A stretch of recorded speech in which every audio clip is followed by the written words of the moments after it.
time for the address of our Honorable Prime Minister. We are deeply honored to invite Shri Narendra Modi ji to share his vision on transformation towards sustainable agri-food systems with the ICAE delegates.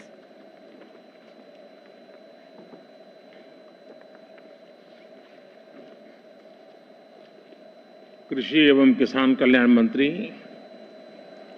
श्रीमान Shivraj Singh Chouhan, international conference of agriculture economics के president doctor Matin Qaim, NITI Aayog के सदस्य श्री रमेश जी, भारत और अन्य देशों के agriculture scientist, research से जुड़े अलग अलग यूनिवर्सिटी के हमारे साथी, एग्रीकल्चर सेक्टर से जुड़े एक्सपर्ट्स और स्टेक होल्डर्स, देवी और सज्जनों, मुझे खुशी है कि 65 साल के बाद आईसीएई की ये कॉन्फ्रेंस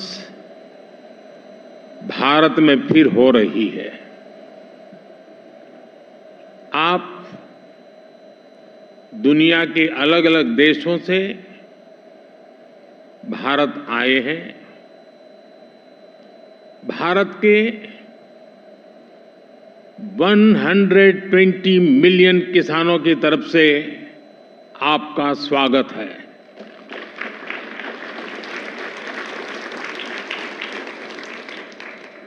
भारत की 30 मिलियन से ज्यादा महिला किसानों की तरफ से आपका स्वागत है।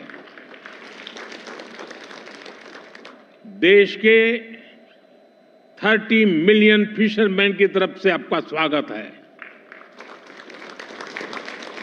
देश के 80 मिलियन से ज्यादा पशुपालकों की तरफ से आपका स्वागत है। आप आज उस देश में हैं जहां 550 मिलियन पशु हैं। कृषि प्रधान देश भारत में, जीव प्रेमी भारत में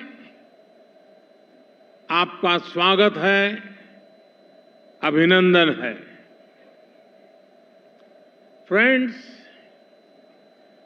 भारत जितना प्राचीन है उतनी ही प्राचीन एग्रीकल्चर और फूड को लेकर हमारी मान्यताएं हैं, हमारे अनुभव हैं। और भारतीय कृषि परंपरा में साइंस को, लॉजिक को प्राथमिकता दी गई है। आज फूड और न्यूट्रिशन को लेकर इतनी चिंता दुनिया में हो रही है, लेकिन हजारों साल पहले हमारे ग्रंथों में कहा गया है, अन्नम ही भूतानाम ज्येष्ठम तस्मात् सर्वौषधम उच्यते। अर्थात सभी पदार्थों में अन्न श्रेष्ठ है, इसलिए अन्न को सभी औषधियों का स्वरूप, उनका मूल कहा गया है। हमारे अन्न को औषधीय प्रभावों के साथ इस्तेमाल करने का पूरा आयुर्वेद विज्ञान है। ये पारंपरिक नॉलेज सिस्टम भारत के समाज जीवन का हिस्सा है। फ्रेंड्स, लाइफ और फूड को लेकर ये हजारों वर्ष पहले का भारतीय विजडम है। इसी विजडम के आधार पर भारत में एग्रीकल्चर का विकास हुआ है। भारत में करीब 2000 वर्ष पहले कृषि पराशर नाम से जो ग्रंथ लिखा गया था, वो पूरे मानव इतिहास की धरोहर है। ये वैज्ञानिक खेती का एक कॉम्प्रिहेंसिव डॉक्यूमेंट है, जिसका अब ट्रांसलेटेड वर्जन भी मौजूद है। इस ग्रंथ में कृषि पर ग्रह नक्षत्रों का प्रभाव, बादलों के प्रकार, रेनफॉल को नापने का तरीका और फोरकास्ट, रेन वाटर हार्वेस्टिंग, जैविक खाद, पशुओं की देखभाल, बीज की सुरक्षा कैसे की जाए, स्टोरेज कैसे की जाए, ऐसे अनेक विषयों पर इस ग्रंथ में विस्तार से बताया गया है। इसी विरासत को आगे बढ़ाते हुए भारत में एग्रीकल्चर से जुड़ी एजुकेशन और रिसर्च का एक मजबूत इकोसिस्टम बना हुआ है। Indian council of agriculture research के ही 100 से ज्यादा रिसर्च संस्थान है। भारत में एग्रीकल्चर और उससे संबंधित विषयों की पढ़ाई के लिए 500 से ज्यादा कॉलेज है। भारत में 700 से ज्यादा कृषि विज्ञान केंद्र है, जो किसानों तक नई टेक्नोलॉजी पहुंचाने में मदद करते हैं। साथियों, भारतीय कृषि की एक और विशेषता है। भारत में हम आज भी 6 सीजन्स को ध्यान में रखते हुए सब कुछ प्लान करते हैं। हमारे यहां 15 एग्रो क्लाइमेटिक जोन्स की अपनी खासियत है। भारत में अगर आप कुछ 100 किलोमीटर ट्रेवल करें तो खेती बदल जाती है। मैदानों की खेती अलग है, हिमालय की खेती अलग है, डेजर्ट ड्राई डेजर्ट की खेती अलग है, जहां पानी कम होता है वहां की खेती अलग है, और कोस्टल बेल्ट की खेती अलग है। ये जो डायवर्सिटी है, यही ग्लोबल फूड की सिक्योरिटी के लिए भारत को उम्मीद की किरण बनाती है।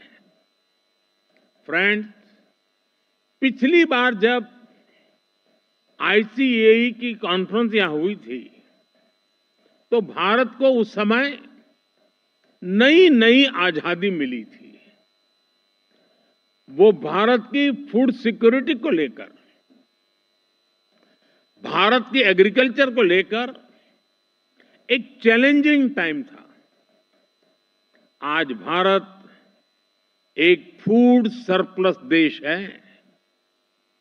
आज भारत दूध, दाल और मसालों का सबसे बड़ा प्रोड्यूसर है। Bharat food grain, fruits, vegetable, cotton, sugar, T, framed fish, इनका दूसरा सबसे बड़ा प्रोड्यूसर है। एक वो समय था जब भारत की फूड सिक्योरिटी दुनिया की चिंता का विषय था।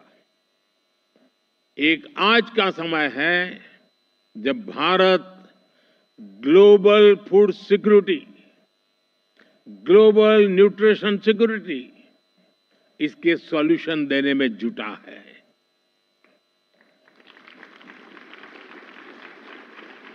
इसलिए फूड सिस्टम ट्रांसफॉर्मेशन जैसे विषय को डिस्कस करने के लिए भारत के अनुभव बहुमूल्य है।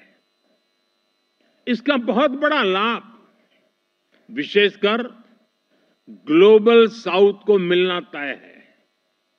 साथियों, विश्व बंधु के तौर पर भारत मानवता के कल्याण को सर्वोपरि रखता है।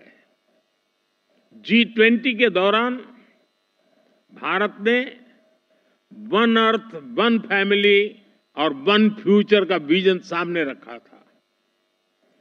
भारत ने एनवायरनमेंट को बचाने के लिए लाइफस्टाइल यानी मिशन लाइफ का भी मंत्र दिया। भारत ने one earth, one health initiative भी शुरू किया। हम ह्यूमन, एनिमल्स और प्लांट्स की हेल्थ को अलग अलग नहीं देख सकते। सस्टेनेबल एग्रीकल्चर और फूड सिस्टम्स के सामने आज जो भी चैलेंजेस है, इनको वन अर्थ, वन फैमिली और वन फ्यूचर की होलिस्टिक अप्रोच के साथ ही निपटा जा सकता है। साथियों, एग्रीकल्चर हमारी इकोनॉमिक पॉलिसी के सेंटर पे है। हमारे यहां करीब 90% परिवार ऐसे हैं जिनके पास बहुत कम जमीन है। ये छोटे किसान ही भारत की फूड सिक्योरिटी की सबसे बड़ी ताकत है। यही स्थिति एशिया के कई विकासशील देशों में है। इसलिए भारत का मॉडल कई देशों के काम आ सकता है। जैसे एक उदाहरण के लिए सस्टेनेबल फार्मिंग का। भारत में हम बड़े पैमाने पर केमिकल फ्री नेचुरल फार्मिंग को प्रमोट कर रहे हैं। इसके काफी अच्छे रिजल्ट देखने को मिले हैं। इस साल के बजट में भी बहुत बड़ा फोकस सस्टेनेबल फार्मिंग और क्लाइमेट रेजिलिएंट फार्मिंग पर है। हम अपने किसानों को सपोर्ट करने के लिए एक पूरा इकोसिस्टम डेवलप कर रहे हैं। भारत का बहुत जोर क्लाइमेट रेजिलिएंट क्रॉप से जुड़ी रिसर्च एंड डेवलपमेंट पर है। बीते 10 सालों में हमने करीब 1900 नई क्लाइमेट रेजिलिएंट वैरायटी अपने किसानों को दी है। इसका लाभ भारत के किसानों को भी मिल रहा है। हमारे यहां राइस की कुछ वैरायटीज ऐसी भी है जिनको ट्रेडिशनल वैरायटीज के मुकाबले 25% कम पानी चाहिए। हाल के वर्षों में हमारे यहां ब्लैक राइस सुपर फूड के रूप में उभरा है। हमारे यहां मणिपुर, असम और मेघालय की ब्लैक राइस को इसकी मेडिसिनल वैल्यू के कारण पसंद किया जा रहा है। भारत से जुड़े अनुभव विश्व समुदाय के साथ शेयर करने के लिए उतना ही उत्सुक है। फ्रेंड्स, आज के समय में पानी की कमी और क्लाइमेट चेंज के साथ ही न्यूट्रिशन भी एक बड़ा चैलेंज है। इसका सॉल्यूशन भी भारत के पास है। भारत मिलेट्स का दुनिया का सबसे बड़ा प्रोड्यूसर है, जिन्हें दुनिया सुपर फूड कहती है, और उसे हमने श्री अन्न की पहचान दी है। ये मिनिमम वाटर मैक्सिमम प्रोडक्शन के सिद्धांत पर चलते हैं। भारत के अलग अलग super foods global nutrition problem को एड्रेस करने में बड़ी भूमिका निभा सकते हैं। भारत अपने सुपर फूड की इस बास्केट को दुनिया के साथ साझा करना चाहता है। साथ ही भारत की पहल पर पिछले साल पूरे विश्व ने इंटरनेशनल मिलेट ईयर मनाया है। फ्रेंड्स, बीते एक दशक में हमने फार्मिंग को आधुनिक टेक्नोलॉजी से जोड़ने के लिए अनेक प्रयास किए हैं। आज एक किसान सॉइल हेल्थ कार्ड्स की मदद से ये जान सकता है कि उसे क्या उगाना है। वो सोलर पावर की मदद से पंप चलाता है और वेस्टलैंड में सोलर फार्मिंग से भी कमाता है। वो ई-नैम यानी भारत के डिजिटल एग्रीकल्चर मार्केट के द्वारा अपनी पैदावार को बेच सकता है। वो किसान क्रेडिट कार्ड का उपयोग करता है। वो प्रधानमंत्री फसल बीमा योजना के माध्यम से अपनी फसलों की सुरक्षा सुनिश्चित करता है।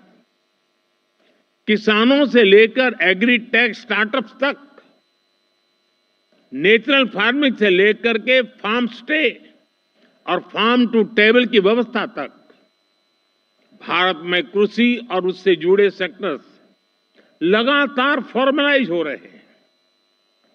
पिछले 10 वर्षों में ही 90 लाख हेक्टेयर खेती को हमने माइक्रो इरिगेशन से जोड़ा है। हमारे इथेनॉल ब्लेंडिंग प्रोग्राम से भी खेती और एनवायरनमेंट दोनों को लाभ हो रहा है। हम पेट्रोल में 20% इथेनॉल ब्लेंडिंग के टारगेट की तरफ तेजी से आगे बढ़ रहे हैं। साथियों, भारत में हम एग्रीकल्चर सेक्टर में डिजिटल टेक्नोलॉजी का भरपूर इस्तेमाल कर रहे हैं। पीएम किसान सम्मान निधि के माध्यम से एक क्लिक पर 10 करोड़ किसानों के बैंक खाते में 30 सेकंड में पैसे ट्रांसफर हो जाते हैं। हम डिजिटल क्रॉप सर्वे के लिए डिजिटल पब्लिक इंफ्रास्ट्रक्चर बना रहे हैं। हमारे किसानों को रियल टाइम इंफॉर्मेशन मिलेगी और वो डेटा ड्रिवन डिसीजन ले सकेंगे। हमारी इस पहल से करोड़ों किसानों को फायदा होगा, उनकी आर्थिक स्थिति और बेहतर होगी। सरकार लैंड के डिजिटलाइजेशन का भी बहुत बड़ा अभियान चला रही है। किसानों को उनकी लैंड का एक डिजिटल आइडेंटिफिकेशन नंबर भी दिया जाएगा।